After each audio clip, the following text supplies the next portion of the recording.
مصري في الدوري المغربي. شوفوا الرجاء المغربي اعلن ازاي عن صفقته الجديده على طريقه الشبح امام عاشور يا جدعان. لاعب مصري في الرجاء المغربي. كل الناس تقول في الكومنتات وتتوقع مين هو اللاعب اللي هيلعب في الرجاء المغربي، وده الاعلان بتاعه. كل الناس تقول في الكومنتات بسرعه يا جدعان مين اللاعب ده. بصوا نفس طريقه تقديم امام عاشور بالظبط، نفس طريقه تقديم امام عاشور بالظبط الشبح يا جدعان. من هو اللاعب المصري اللي هيلعب في الرجاء المغربي يا جدعان؟ حيره. مين بقى؟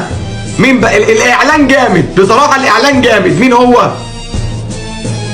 ايوه الشبح، الشبح، الشبح. مين هو؟ مين هو؟